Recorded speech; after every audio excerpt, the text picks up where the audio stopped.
It started with static.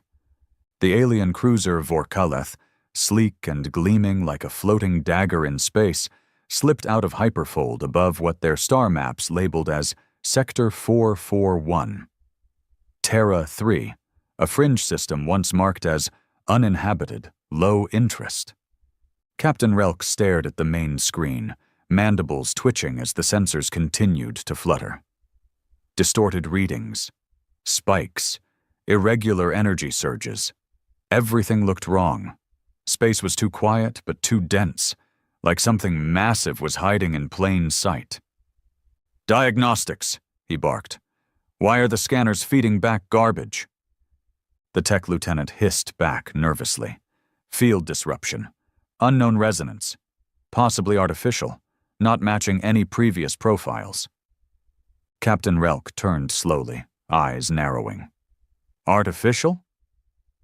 That wasn't good. That was the kind of reading you got before hitting a minefield. Or worse, a trap. But this system was supposed to be a primitive rock with no signs of galactic-level tech. And then it happened. Out of the black, space warped. Not like fold ripples, not like a ship entering hyperspace. This was raw mass entering real space with zero pre-jump signature. 5 vessels, matte black, triangular in formation, just appeared. No alarms, no warnings, just a silent, dreadful presence. The ship AI choked for a moment, then spat out a stream of data. Unidentified class, hull composition unknown, no visible comms or energy signals, emissions, cold, shields, active, armament, incalculable. The bridge went dead quiet. One of the helmsmen leaned forward. "Those aren't ours." "No," Captain Relk whispered. "They're human." They had studied humanity for decades from the edges. Files marked them as barely civilized, emotionally unstable, still fractured by nationalism, greed, tribal politics. There were war videos from Earth's history, sure, but nothing recent. The last observation drone picked up radio silence, no beacon, no signs of orbital tech. The working theory was that Earth had wiped itself out. Clearly, that theory was dead wrong. The human ships didn't hail, they didn't blink, they didn't signal, they just hovered. "Open standard comms," Relk ordered, trying to maintain protocol. "This is Captain Relk of the Telekar Alliance vessel Vorkaleth. We come in peace, requesting peaceful contact and identification." No response. 10 seconds passed. Then 30. Then a minute. "Still nothing," the comms officer said, pale and shaking. "But, sir, they're locking targeting arrays on us." "Evade!" Relk shouted. "Shields up, full retreat vector." He never finished. The lead human ship opened fire with a beam that wasn't light, wasn't plasma, wasn't anything they recognized. It was mass, condensed into a sliver of directed gravity, and it tore through Vorkaleth's front quarter like paper. Atmosphere vented. Crew screamed. Metal screamed louder. The bridge lost gravity. Sparks danced through the air as half the consoles exploded. Captain Relk slammed against a wall, blood pouring from his mouth. One eye gone, his vision blurred. He could still see one of the ships move. Slowly, deliberately. They weren't afraid. They weren't in a rush. They were hunting. And it wasn't just the Vorkaleth. Long-range sensors flashed before going dark. Other cruisers in the fleet were being engaged, torn apart, swallowed in blasts that folded their hulls in on themselves. All of them were in panic now, not from damage, not even from death, from incomprehension. These weren't aliens they could understand or negotiate with. These were humans.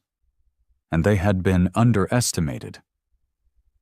The bridge of the Vorkaleth was half-lit, emergency lights casting a reddish pall across mutilated walls. Metal groaned as the ship listed in space, stabilizers blown to hell. The smell of burned skin and coolant filled the air. Those who weren't dead yet wished they were. Captain Relk coughed blood into his palm. One leg didn't respond. His vision swam. Sparks popped somewhere near the remains of the main command panel. No more display. No more status readings. Just gut-level dread and a pulsing sensation in the base of his skull. The same raw instinct that warned prey when the predator wasn't done feeding. The humans hadn't even chased them yet. That's what broke him. That silence. Those ships didn't close in to finish them off. They just stayed still, like lions waiting for the gazelle to bleed out. He pulled himself toward a dead officer's wrist console. Manual system. Burned halfway through. Useless. They'd been reduced to primitives in a second. A crew of over 400 warriors, researchers, and techs reduced to gasping husks inside a dying shell. "Captain," someone whispered. He turned. Engineer Zorek, young, trembling, covered in soot and blood, clung to the wall behind the auxiliary vent. His left arm was mangled and bone jutted out near the elbow, but his eyes were clearer than anyone else's. Sane. For now. "We've lost life support," Zorek said, barely audible. "Main reactors hit. Backup cores venting. I've sealed compartments, but we're bleeding air." "How long?" Relk asked, voice like gravel. Zorek glanced upward as if the ceiling would offer mercy. 10 minutes. Maybe less. There was no point in asking for damage control. There was no crew left to issue commands to. And no hope of help. They weren't just under attack. They were being taught a lesson.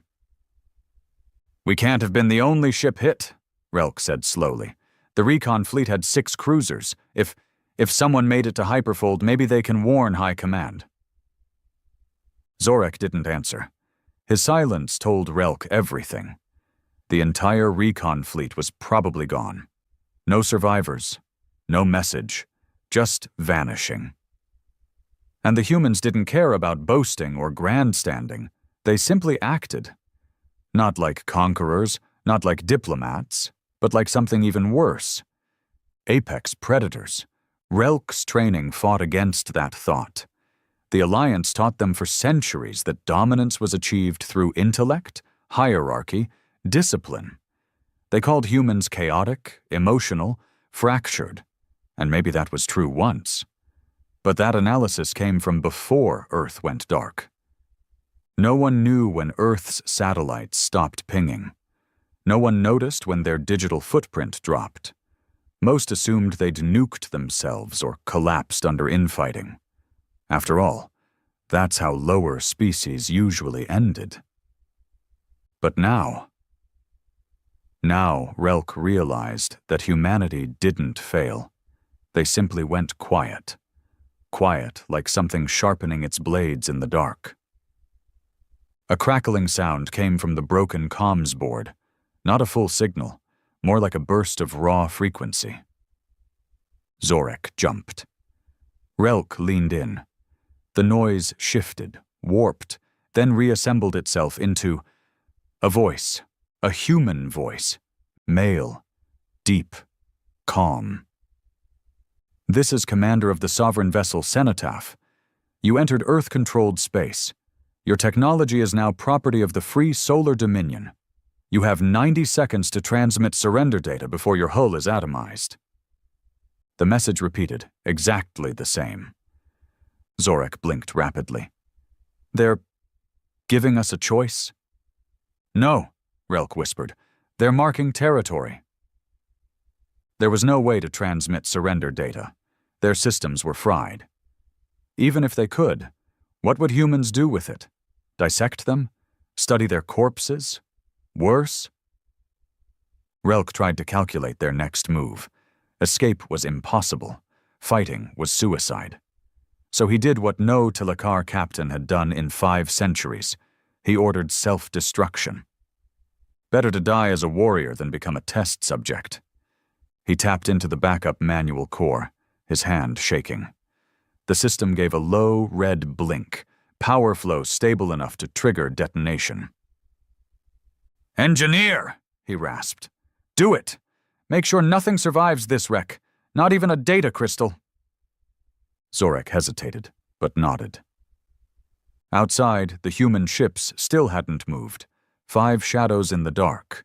No blinking lights, no energy flares, no visible engines, just floating death machines. Engaging core, Zorak said. Final pulse in 30. But he didn't finish. One of the human ships twitched, just slightly, and a lance of silent energy pulsed forward, not visible light, not detectable by their instruments. It was simply there, and then it wasn't. A flash, a ripple, and the Vorkaleth shuddered as its core disappeared, not exploded, not damaged, just gone. Zorak screamed. Not in pain, in fear. His fingers flew across the console. Sir, they disintegrated the core. Pinpoint, perfect hit. No residue, no detonation. How do you delete a reactor? Relk collapsed to his knees. The humans hadn't even destroyed them out of malice. They'd stopped the self-destruct to keep the ship intact. To preserve something. They wanted the ship. They wanted the data. Maybe even the crew. Listen to me, Relk said, grabbing Zorak's shoulder with a strength he didn't know he had. They're boarding. You understand? Not attacking. Boarding. They're going to cut this ship open and walk inside like we're vermin. He looked around at the barely alive crew members clinging to corners, sobbing in silence. No one gets taken, he said.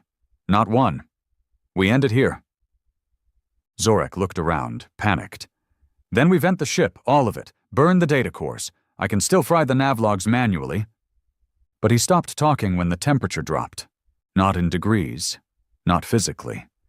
Something deeper, like the presence of cold. A silence that pressed in around them like an invisible fog. And then came the sound. Metal screeching from inside the ship. The breach. They didn't even see how it happened. 1 second there was an intact corridor. The next, a hole carved so clean it looked like a drawing. Atmosphere didn't vent. It simply ceased to exist. Footsteps echoed in. Heavy. Deliberate. Not the clanking of powered exosuits like the Alliance used. Not mechs. Boots. Human boots. 3 shadows emerged from the breach. Humanoid. Armored. Matte black, no markings, no visible weapons, but they radiated violence. The lead figure stepped over the body of a dead helmsman like he was luggage. Zorak raised a hand instinctively. We surrender! The figure didn't stop. Didn't speak, just looked. Then raised one hand, palm forward. Zorak froze. So did Relk. And then everything in the room, everything lifted into the air, not thrown, not exploded, just suspended.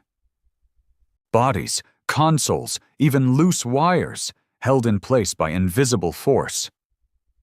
Zorak gasped. That's not tech. That's a sudden twist. Every suspended object rotated violently in midair, then slammed into the walls in unison. Zorak's skull cracked like fruit. Relk hit the wall hard enough to black out. When he woke up, he was alone. Not just on the bridge. The ship was empty. Not a body left. No sounds. No lights. Only the breathing of his own lungs and the quiet hum of machinery he no longer controlled. He didn't know how long he sat there. Time had no meaning anymore. They could have taken him hours ago. Maybe days. But the voice returned.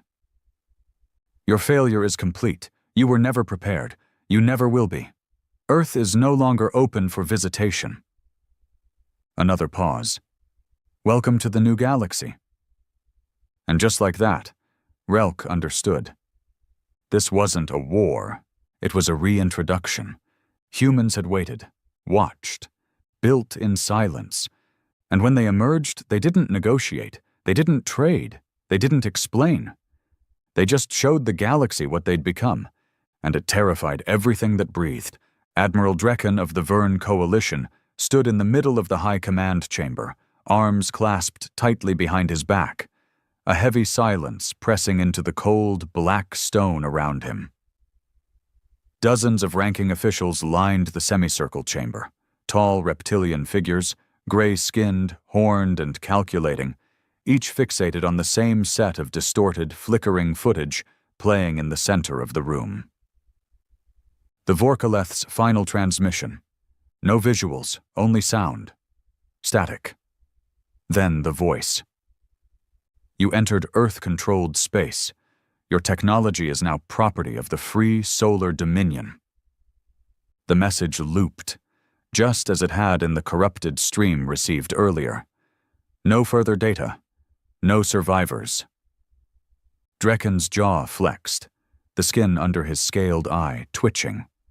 He had led war campaigns against the Serethi rebellion. He'd seen entire colonies burn. But this was different.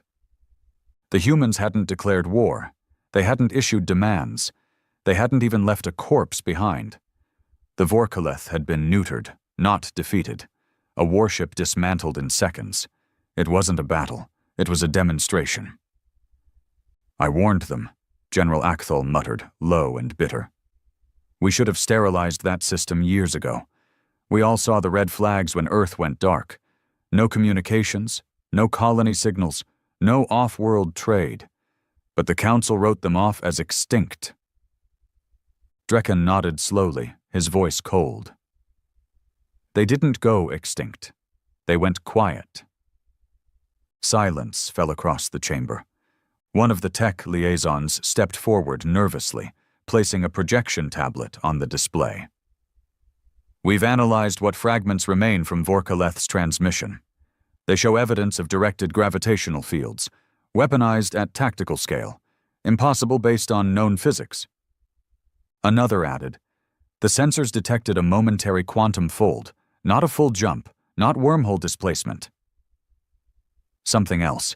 They didn't just jump to real space. They entered. Sideways. Drekken narrowed his eyes. Sideways? Phase bleed, the tech whispered. The human ships came from a pocket vector, like they were already there, but not. One of the old counselors bared his teeth. They've developed phase weapons and stealth real space transit. That violates every known limit of pre-ascended tech. Are you saying the humans ascended while we weren't watching? No, Drekken said. I'm saying they didn't want us to watch. There was a deep, heavy pause. They hid ascension? Someone whispered. That was unthinkable. Ascension, crossing the final barrier between biological civilization and interdimensional capability, was something celebrated. Broadcast, used for political dominance. It usually took thousands of years of research, trillions of credits, dozens of failed AIs, and planetary-scale sacrifices. But humanity had done it in silence. Or maybe not ascension in the traditional sense. Maybe they'd found another way.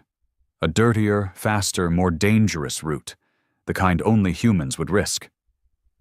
Drekken remembered the old archives. Back when humans had first entered galactic awareness, they were loud, primitive, emotional, volatile. They built clunky ships and threw nukes like tantrums. They fought themselves more than anyone else. The Council laughed them off. But then Earth fell quiet. Drekken had been one of the few to raise concerns. That kind of silence from such a chaotic species was unnatural. But no one listened. The Telekar Alliance focused on expansion, war, diplomacy. Earth was a ghost, a low-tier grave world with no value. Nothing came in. Nothing came out. Until now. Until 5 ships wiped a recon fleet clean from existence. We need a retaliation fleet, one general barked. Strike them now while they're still re-emerging. With what? Drekken snapped, spinning toward him. You want to send our cruisers into that system, let them vanish too? They didn't just destroy the Vorkaleth, they intercepted the self-destruct, disassembled the core mid-process, and removed the bodies without alerting any surveillance system. Do you even grasp the scale of that kind of control? He wasn't yelling, but his tone was lethal. These aren't just warships, they're hunters, and we walked into their trap. Counselor Demarek, the oldest among them, leaned forward with his long fingers laced together. There is precedent, he murmured, in the old war scrolls, a record from the Zurin dynasty, a race called the Alkar, feral, planetary, aggressive. They discovered dark stream manipulation and harnessed it not for science, but for violence. They slaughtered 6 star nations before they were contained. Drekan nodded. And they were eradicated by the collective. Counselor Demarek's eyes glinted. Perhaps the humans are the Alkar's legacy, or worse. Perhaps they're what the Alkar feared. A cold silence swallowed the room. The implications were horrifying. What do we do? A younger general asked, more fear than bravado in his voice. We don't send ships, Drekan said. We send ghosts. Everyone turned to him. He tapped into his command feed, eyes glowing faintly with neural link.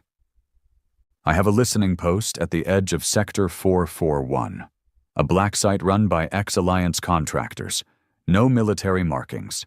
If we send a diplomatic AI proxy there, disguised as a distress beacon, we can bait a human retrieval. Bait? Counselor Demarek raised a brow. To study how they operate, how they intercept, what they take. Maybe, just maybe, we find a weakness. Drekan let the silence stretch. We don't win by fighting humans, he said at last. We win by understanding what they've become. One of the younger officers muttered under his breath. And if we can't understand it? Drekan looked at him, not with anger, but with clarity. Then we prepare to serve. 2 days later, edge of Earth-controlled space, Black Site Echo 13. Deep in the void, a broken husk of a station drifted silently. Dim blue lights flickered across its hull. The interior had been emptied, all life removed.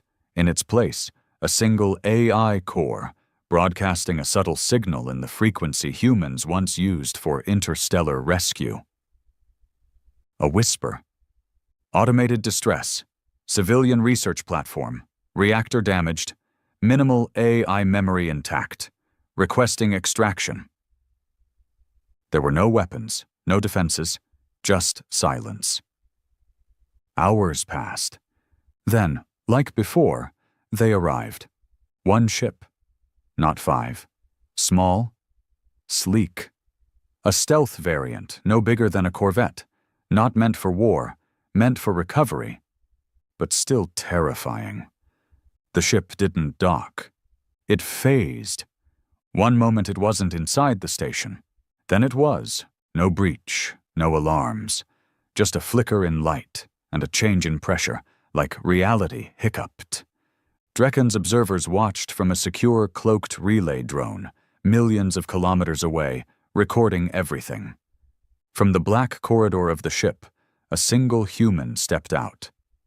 Unarmored. No weapon. A man. Late 30s in human terms. Stern face. Scarred. Dressed in a black jumpsuit with a strange insignia. A red ring broken in the center, like an eclipse cracked in half. He didn't speak. He just looked around. Slowly. Calmly. Then turned toward the AI core. Drekan's team tried to access the feed inside Echo 13. The stream cut out. Every sensor, every backup. Dead. Only the external drone still had visuals. The man walked back to his ship after precisely 3 minutes. Carrying nothing. The ship phased out without a trace. Echo 13 drifted onward. Drekan stared at the last visual. the face of the man. Something about it disturbed him more than the destruction of the Vorkaleth. There was no hatred in his eyes, no rage, no pride, just a simple, calculated indifference, as if this was all routine. Back in the chamber, Drekken addressed the council again. "They're watching us now. They've already seen the drone. They allowed it to live." "And the AI?" someone asked. "Gone," Drekken said. "No trace left. No code.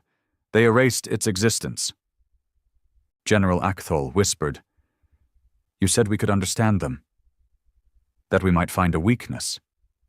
Did we?" Drekken's jaw clenched. "Yes. 1 dot." Everyone leaned in. He spoke slowly. "They never intended to fight us. They expected us to come. They planned for it." A beat passed. "They were waiting. And now, they're moving." The capital wasn't even on Earth anymore. Earth was sacred now, preserved. A graveyard of a forgotten era. No ships landed there. No transmissions entered or exited without sovereign clearance. The skies above were cloaked in orbital veils and gravity folds. It was silent, untouchable. A reminder. The real seat of power, Titan's citadel, Saturn's second moon, stretched kilometers across the frozen surface, a geometric beast of steel, stone, and pressure-sealed alloy. Subsurface towers tunneled deep into the moon's crust, powered by dark reactors running on folded mass and magnetic anomaly harnessing. Entire fleets were born in its depths. Armies were tested in vacuum simulators below methane lakes. Inside the command wing, Fleet Marshal Grant Rorden stood before a star map of the local galaxy sector. Dozens of alien territories shimmered with soft holographic outlines. But one space, directly in the center, once called Unclaimed Fringe, now glowed red. Earth space, and under it, free solar dominion. The map shifted. Red lines drew inward. 5 fleets, 12 covert intercepts, 0 losses. "Contact with the Vorkaleth complete," the intelligence officer said behind him. "No escape, no contamination. We pulled 3 survivors before system failure. Their memories were scrubbed and stored." "Any reaction?" Rorden asked. Vern relay drone was spotted cloaked near our retrieval test. We allowed it to record visual. They now believe we have full phase entry capability and non-Newtonian AI control tech. "We do," Rorden said. "Yes, sir. But now they believe we're unstable, dangerous, ascendant." He nodded slowly. "Good. Let the fear ferment." The room behind him was filled with silence and tension. Human officers, all men hardened by quiet, relentless preparation, stood like statues.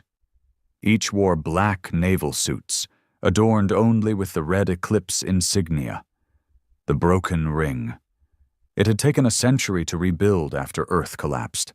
No one outside knew what really happened. They thought Earth died in fire. Nuclear storms, civil collapse, maybe even a biological wipeout. The truth was worse. Earth had united. After a final world war, one last bloody conflict that shattered the last line of national borders, humanity pulled together, not from peace, but from mutual ruin.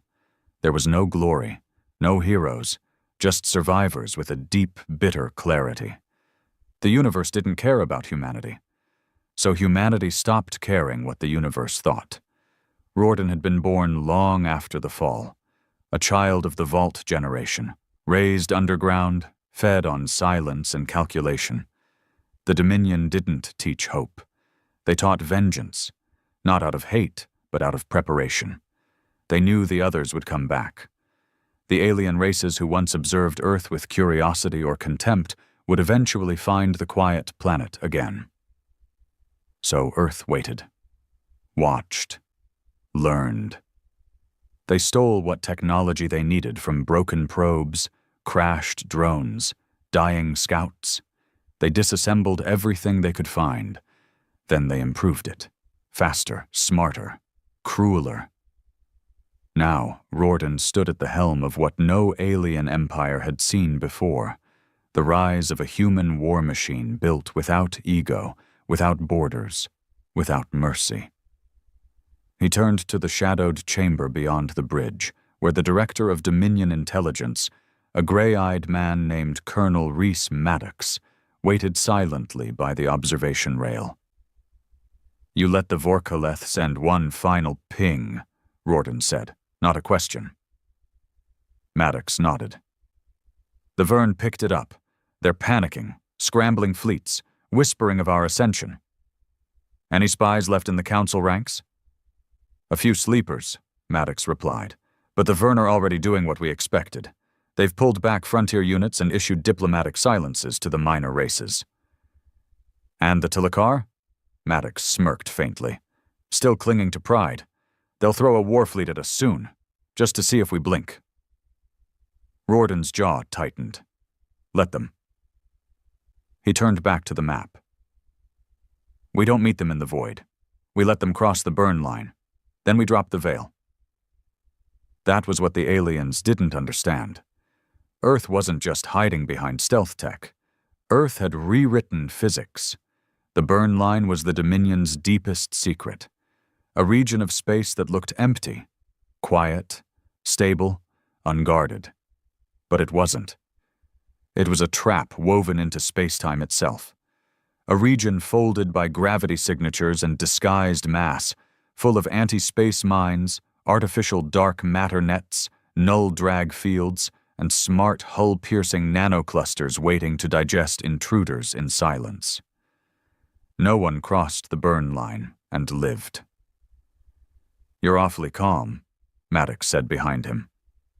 "I spent 20 years designing what they're about to die in," Riordan replied, eyes never leaving the map. "And they think they're sending warships. They're sending data." "Should we broadcast?" Maddox asked. "Make a formal declaration?" Riordan shook his head. "They don't deserve our words. They watched our world bleed. They left us in silence. They pretended we were nothing. We'll show them what nothing becomes when it's left alone for too long." Maddox was quiet for a moment. Then he asked, "And the prisoners?" "From the Vorkaleth?" "They alive? They alive?" "Technically. One's missing an eye. Another had a cardiac rupture. The third hasn't spoken since extraction. They've been moved to Echo Black." Riordan thought for a moment.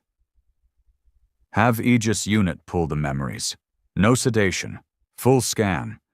I want emotion triggers and fear response sequences cataloged." Maddox raised an eyebrow. "Ethical constraints?" "We don't have any." "Good." Outside the chamber, one of the orbital veils pulsed faintly. Another fleet had finished phasing in. Dominion Fleet Theta 4. 10 warships, cloaked, cold, hungry. Riordan didn't smile. He didn't need to. This wasn't pride. This was the return.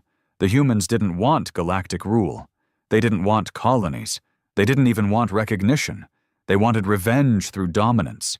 They had seen what the galaxy had to offer. Greed, posturing, arrogance, petty politics, alliances built on treaties and backroom deals, empires collapsing under the weight of their own corruption. Humans had no patience for that. They didn't plan to sit at the galactic table.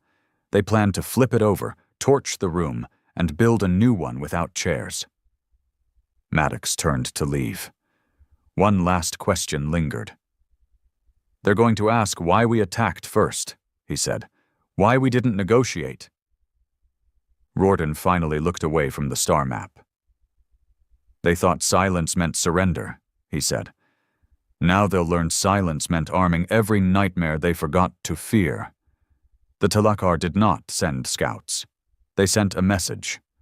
The Crusade Armada, one of the largest offensive fleets ever assembled under the unified banners of the Telakar Alliance, burned into the edges of Earth-controlled space with 78 capital vessels, 143 support ships, and nearly 500,000 personnel.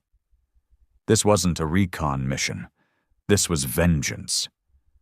Fleet Admiral Corvaxis stood tall in his observation dome aboard the dreadnought Velkorith, his crimson armor gleaming under filtered lights.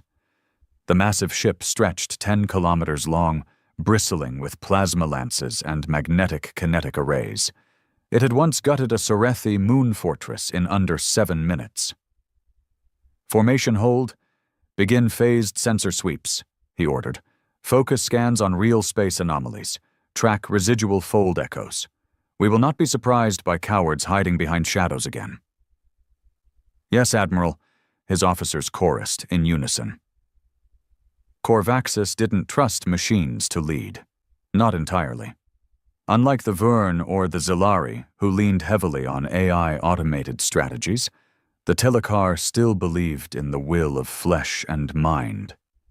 Victory came not from programming, but from dominance.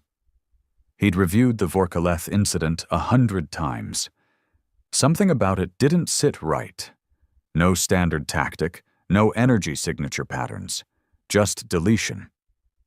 But now they were ready. He had a full war fleet, reinforced shields, anti-phase armor, core-locked reactors. Let the humans try their tricks again. He'd burn them from their cradle and scatter their remains across the void. But for 2 hours? Nothing happened. Not a blip. Not a scan anomaly. Not a whisper of movement. They passed through the outer belt of Sector 441. Charts labeled it as barren, a cold system with dust clouds, a dead sun, and scattered debris rings. But now it shimmered oddly. Subspace ripple detected, the lead sensor officer called. Small, directionless. Mining activity? Corvaxis asked. Unknown. Doesn't match known patterns. Another pause. Then 3 more ripples. Different vectors. No source. Then silence again. Corvaxis clenched his jaw. Deploy hunter probes. 10 swarms. Randomized pattern.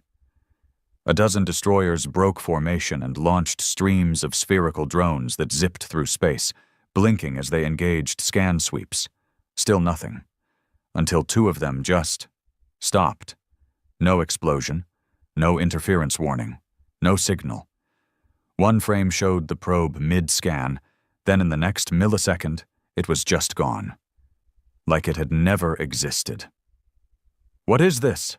Corvaxis growled. More blips now. Across the fleet, ghost signatures, shadows, echoes that didn't make sense. Then the static began. Communications chatter was clipped. Bridge lights flickered. EM harmonics are destabilizing, someone shouted. Something's interfering with real space resonance. Pull back, Corvaxis snapped. Rear formations dropped to defensive arcs. Lock down the core comm. He was cut off. One of the escort cruisers simply vanished. Not exploded, not broken. Just gone. One frame on the feed showed it intact. The next, nothing but dust and some slowly twisting metal slivers. Then another ship folded inward, screaming across the comms before its reactor turned on itself and imploded in perfect symmetry. A ripple wave passed through the fleet, and half their long-range sensors froze. Corvaxis shouted above the chaos. Hard-burn shields, all vessels maximum power to grav-warp barriers, fire at will, target anything that moves. The Velkorith's gunners opened up, lancing blind plasma into the dark. The void lit up with a storm of color, violet streaks, magnetic arcs, and bursts of radiation. But no return fire came. And then, the real weapons arrived. From nowhere 1,000 microshards moved. Not ships, not drones, something smaller. A cloud of smart debris, each shard invisible until impact. They hit with perfect precision.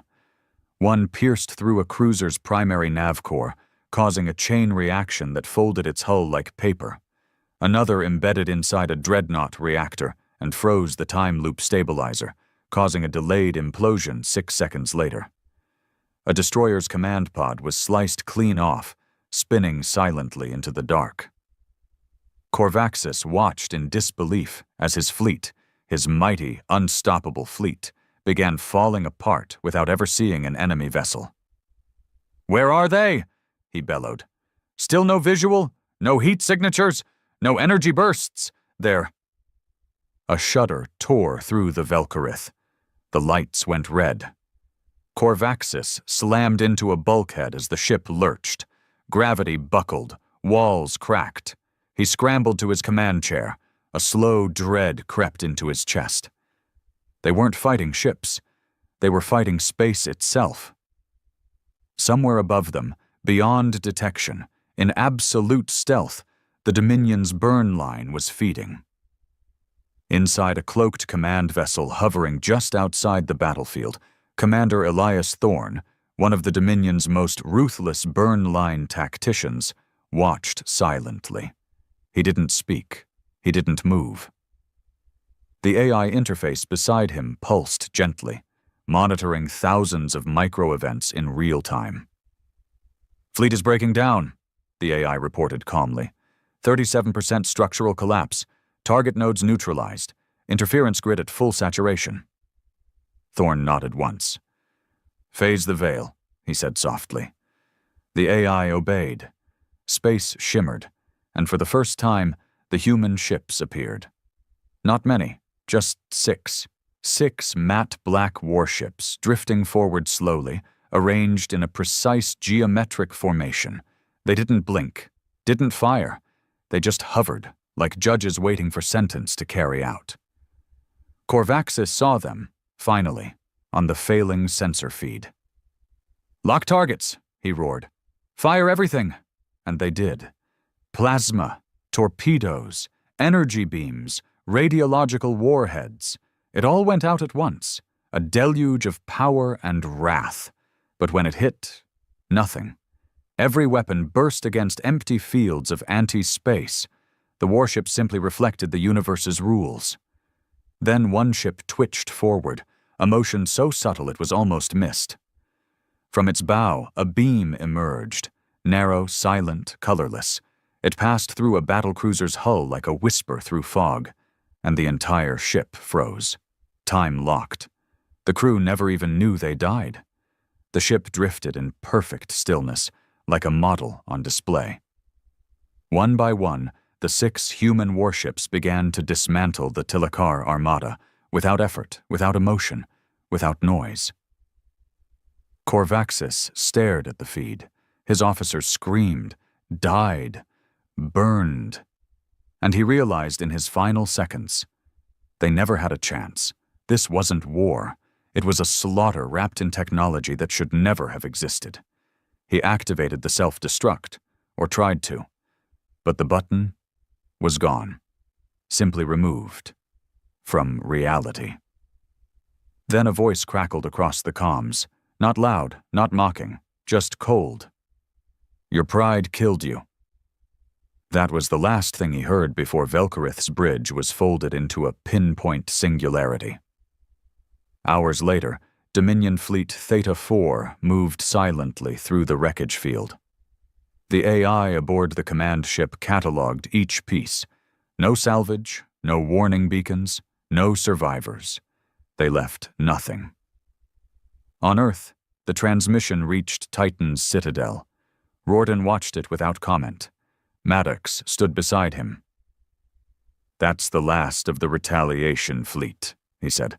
78 vessels, gone, no trace. And now, they'll either beg or panic. Riordan nodded once. They deserve both. They called it the silence of Sector 441. Not a whisper had emerged from the Tilakar Crusade Armada. Not a distress beacon, not a scrap of wreckage. Over 500,000 personnel, 78 warships. Gone. As if reality had pressed delete, and the galaxy felt it. Empires that once saw the humans as a lost race now stared at Earth's region of space with a primal unease. Not caution, not even fear. Terror. The kind that came before extinction-level events. On Vern Prime, in the domed capital of the United Conclave, Chancellor Brevik paced his private war chamber in silence. The images from the Telekar feed, what little had made it back, played on a floating screen in front of him. Ships folding in on themselves, weapons fizzling into non-existence, and those human vessels, still, cold, expressionless. "We shouldn't have provoked them," his science advisor whispered from across the room. "They warned us." Brevik rounded on him. "They didn't warn us. They waited. That's what terrifies me. They never spoke. They never negotiated. We were never given terms." The science advisor, an old, bird-like creature with wire-thin limbs, adjusted his neural lenses. "Perhaps they've evolved beyond diplomacy. Perhaps they see us the way we see feral insects." "Then we'll die as insects," Brevik muttered. The chamber's main console lit up with an urgent ping. "High-level diplomatic signal from the Zalari Syndicate," the AI said. "Patch it through." A shimmering projection formed, revealing the image of Syndic Velo, a nine-eyed, obsidian-skinned matriarch whose species once bragged about never losing a war in 1,000 years. She didn't look victorious now. She looked broken. "They came for our survey fleet," she said immediately. "It was a science detachment, unarmed, just 3 vessels. They sent 1 ship." Brevik leaned forward. "And?" "They boarded us. They took our memory cores, extracted everything, and left 1 message carved into the hull before destroying the ships." The room tensed. "What did it say?" Brevik asked. Velo's voice cracked. "Stay out of the dark." Brevik's heart nearly stopped. "This is psychological warfare," he said quietly. "They're not just destroying our fleets. They're programming our fear, 1 empire at a time." The science advisor turned slowly. "We have no choice, Chancellor. We must attempt contact." "And say what?" Brevik snapped. "Sorry we forgot you existed?" "Better that," the advisor said carefully, "than waiting for them to remind us we were never important to begin with." 2 days later. Free Solar Dominion, outer sensor wall, burn line. Echo 7. A small diplomatic cruiser floated outside the artificial barrier, pulsing with a universal peace signal. Its transponders were loaded with over 40 galactic dialects, embedded with a soft-coded AI designed for translation and submission. Inside the sleek vessel, 2 delegates sat silently, one from the Vern, one from the Telekar, both chosen because of their survival history. Both had faced extinction once before and lived. Now, they were here to offer surrender without using the word. "I don't like this," the Vern delegate whispered. "We're sitting in a death trap." "It's diplomacy," the Telekar growled. "It's always a death trap." Outside the viewport, the black void shimmered. The burn line's gravity folds were subtle, like underwater distortions. 1 wrong move, 1 inch too far, and the entire vessel could be pulled into non-space, a region where time and matter didn't apply. Then the shimmer shifted. Something moved. No fold signature, no warp, no ripple, just presence. A human ship phased into view 20 kilometers off their bow, one of the smaller stealth command vessels, its hull matte and seamless. It did not respond to hails. It did not transmit a signal. It just waited. "Proceed with the data packet," the Vern delegate said, palms sweating. The AI on board pulsed once and beamed a short-range packet, a compressed sequence of surrender terminology, peace declarations, memory logs, and cultural maps. The human ship remained still. Then a voice appeared on the comms. Male, cold, human. "You have 1 speaker. Choose." The delegates froze. "Speaker for what?" the Telekar asked. "Judgment," the line cut. The delegates stared at each other. The Vern began. "No," the Telekar said immediately. "I speak. You'll get us all killed. but the human ship had already opened a narrow band channel. The Tilakar leaned in. "This is Akril Voss, acting speaker for the Galactic Conclave." Silence. Then a second voice, different, not human, artificial, but far beyond any AI they knew. Not clipped, not robotic, intimate, calculated, almost sentient. "You are not here to negotiate, you are here to acknowledge." Akrel swallowed. "We acknowledge your sovereignty over Earth space and all claimed sectors. We recognize the free solar dominion as an ascendant sovereign state." Silence. Then, "Wrong." Akrel frowned. "Excuse me? You do not recognize us. You recognize your place beneath us. That is the only truth you have left." The Vern delegate twitched. The voice continued. "You left us to rot. You assumed we would die. You circled our grave and called it justice. And now you pretend submission is apology. We are not angry. We are correcting the galaxy." The room went ice cold. Then came the final words. "The Dominion is not open to diplomacy. You will not send ships. You will not send signals. You will obey the void we grant you, and be grateful it is not deeper." The transmission ended. The human ship vanished, not warped, not jumped, just gone. The diplomatic cruiser sat in silence. Then the nav system locked up. Engines shut down. A soft ping appeared on the screen. "Return path accepted. Leave." 3 days later, back on Vern Prime, United Conclave Chambers, panic had begun. 1,000 alien systems had heard whispers. Some began evacuating fringe stations. Others began burning data to avoid detection. Entire species once drunk on expansion were now caving in on themselves.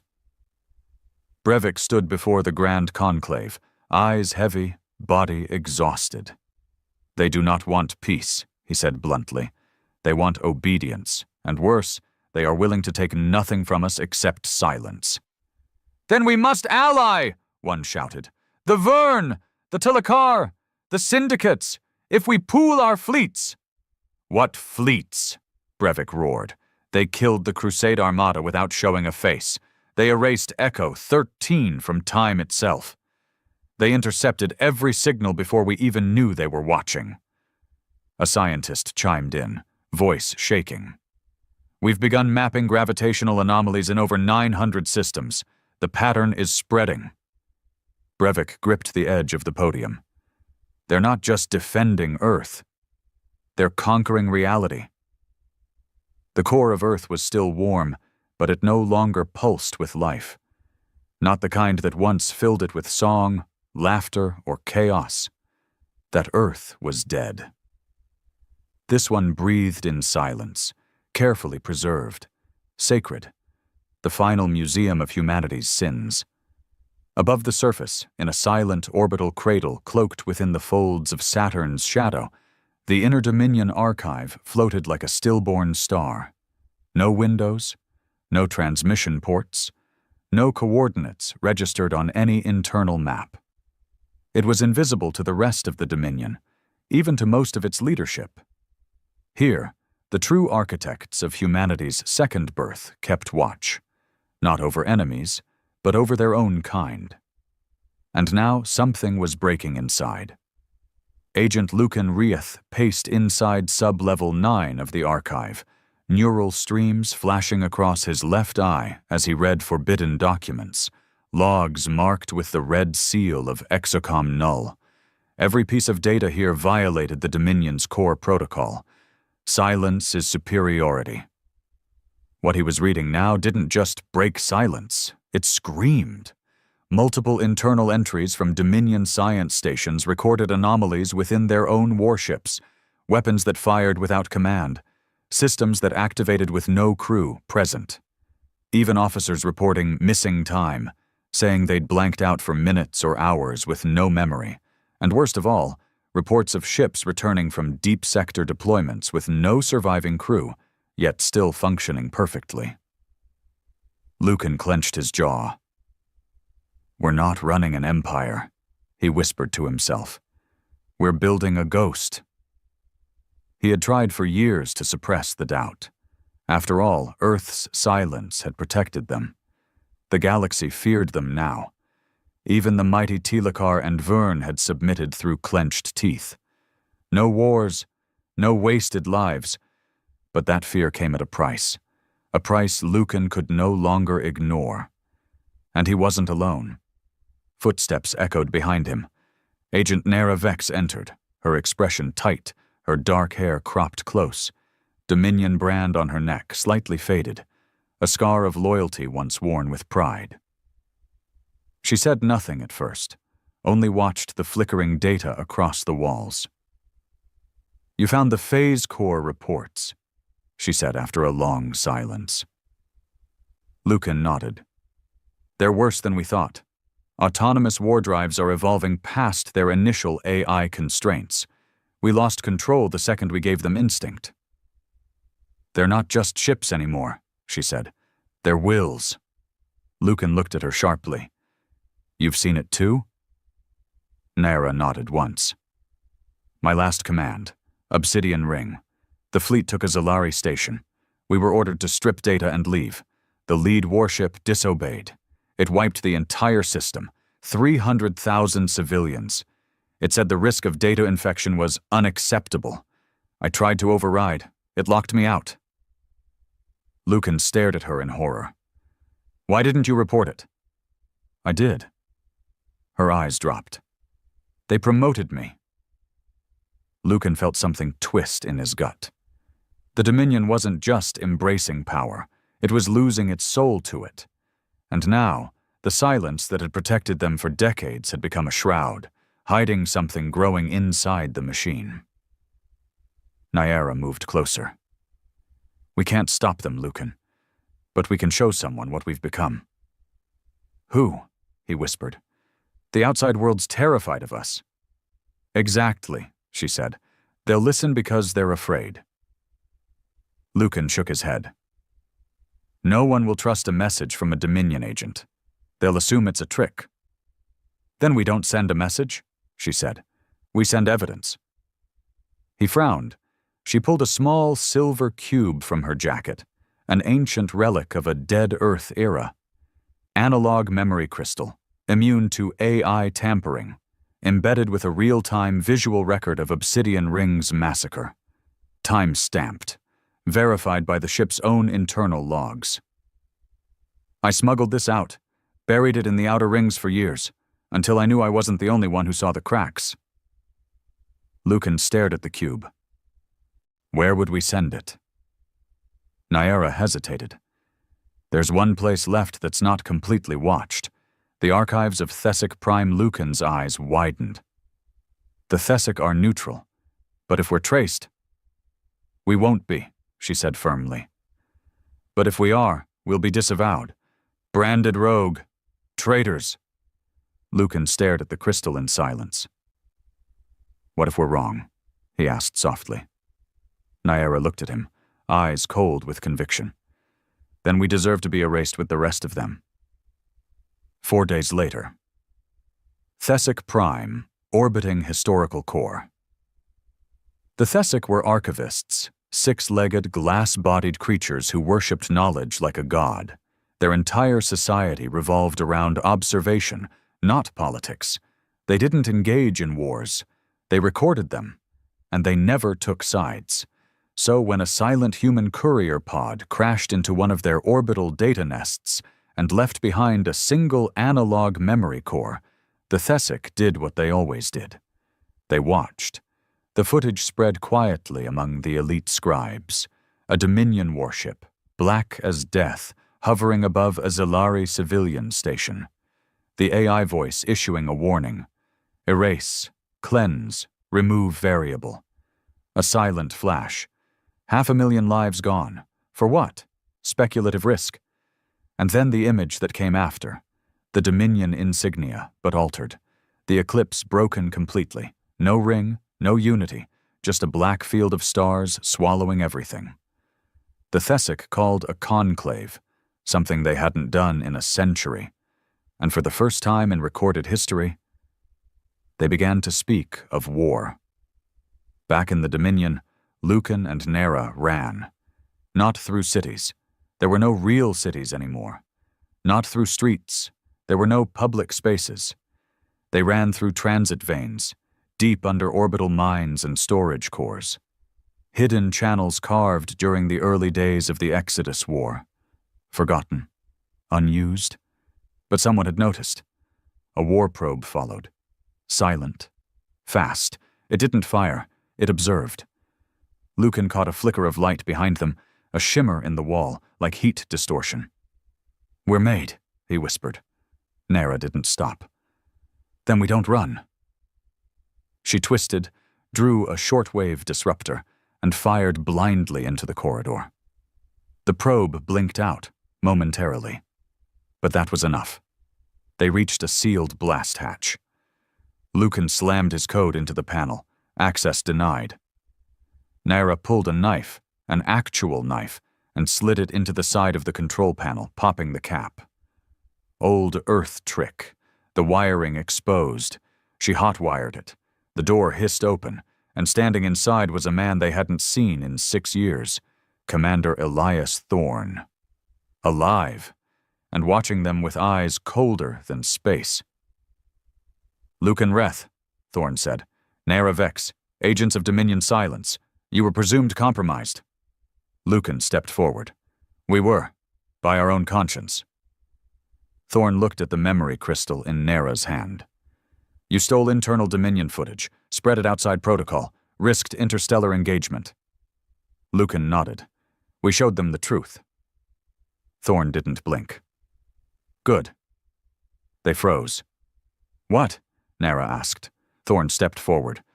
"The silence can't hold much longer. Some of us knew that." Lucan's eyes narrowed. "Some?" "There are those within the Dominion," Thorne said carefully, "who understand that absolute fear will turn on itself. That control must be precise, calculated, balanced with illusion." "You want a civil war?" Nera asked. "No," Thorne replied.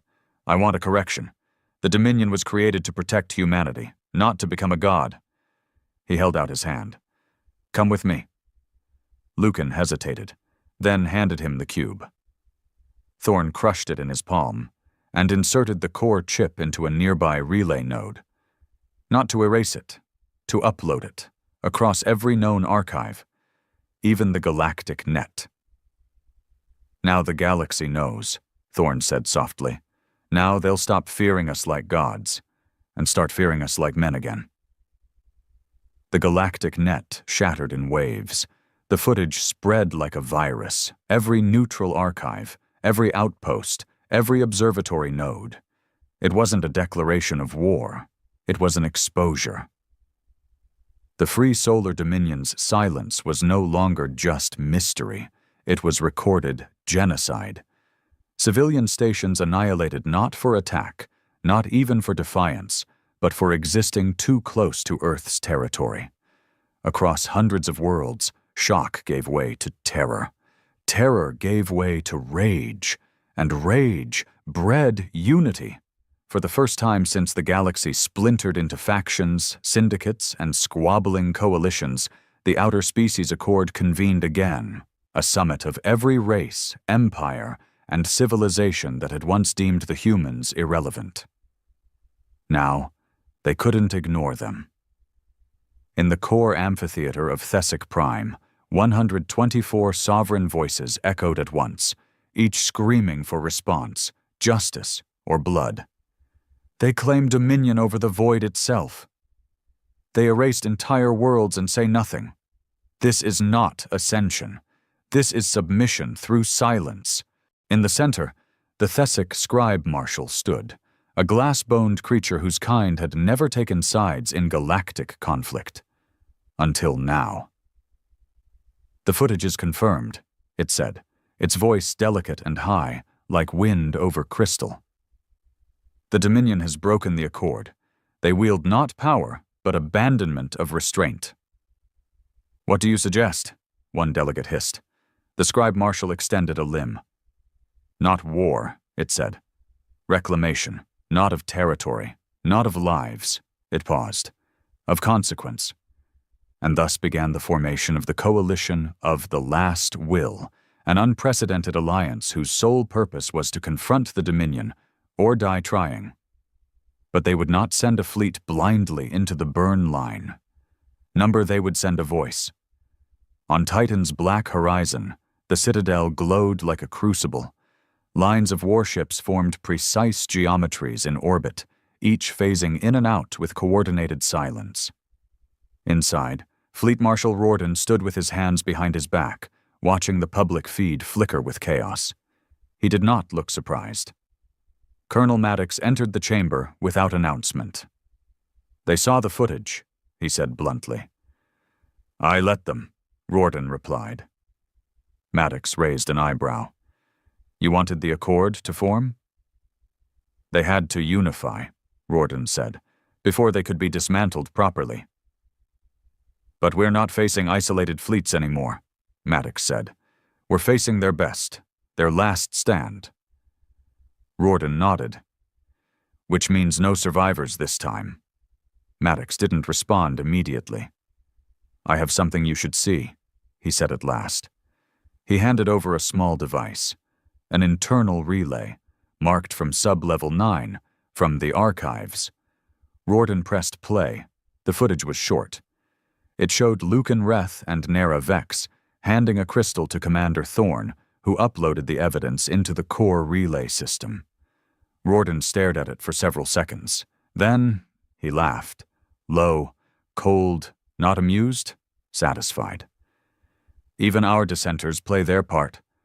Maddox frowned. "You're not angry?" "Number, the Dominion cannot rule through mystery forever. It needed a visible face." "And now?" Rorden turned from the screen. "Now, the mask comes off. Outer Rim, near Sector 441 Coalition Envoy vessel. Bright Accord." A single ship approached the burn line. It held no weapons. It was escorted by 20 stealth escorts, each cloaked behind its wake, recording every movement. Inside the ship, a living delegate and a synthetic scribe stood in silence. They were here to offer the final ultimatum: withdrawal from annexed systems, public accountability for Dominion war crimes, dissolution of the burn line. And if not, then war. Actual, final war, not between nations, but between humanity and everyone else. The synthetic scribe activated the comms channel. A soft hum. No response. Then a single voice, neither fully human nor machine, replied. "You've brought words to a house of ghosts." The delegate inhaled. "This is your last opportunity to return to the galactic table. Peace is still possible." The voice answered after a long pause.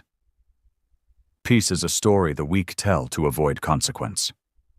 The synthetic scribe adjusted the broadcast frequency. "Be advised, this message is being recorded and relayed live to the Accord Council." "Let them watch," the voice replied. "Let them see what happens to the galaxy when it abandons Earth once and thinks it won't pay again." A ripple moved across the void. The burn line opened, and Earth itself appeared behind it. The first public glimpse of the new Earth in 90 years. It was black, not dead, not broken, but rebuilt. A sphere of layered megacities, orbital rings, defense grids that wrapped the planet like armored skin. Every inch was engineered. But what stood out most was the lack of light. There were no city flares, no atmospheric bloom, just a world watching, waiting. Rorden's voice cut through the silence. "Send your fleets, send your martyrs, send your last hopes. When you reach our walls, we will show you what it means to be forgotten." The burn line collapsed. The message ended, and the coalition knew there would be no surrender, only judgment.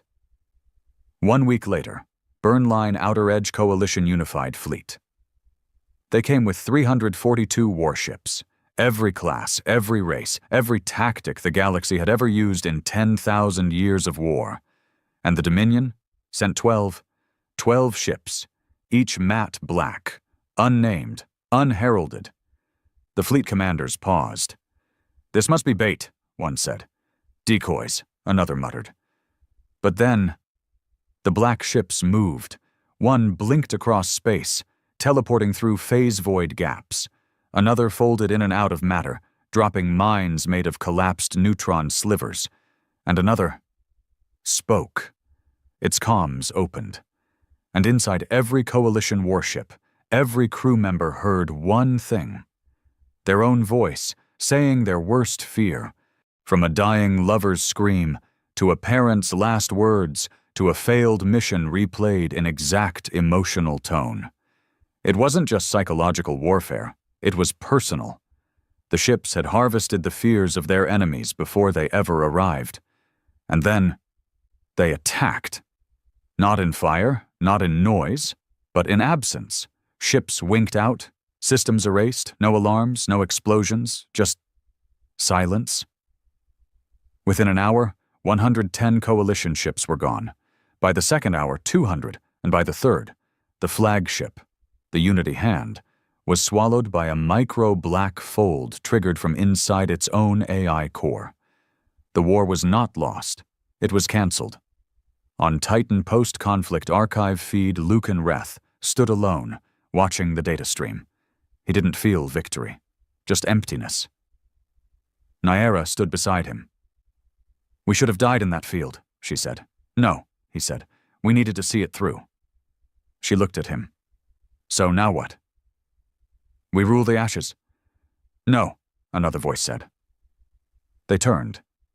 Rawdon entered the chamber. For once he looked tired.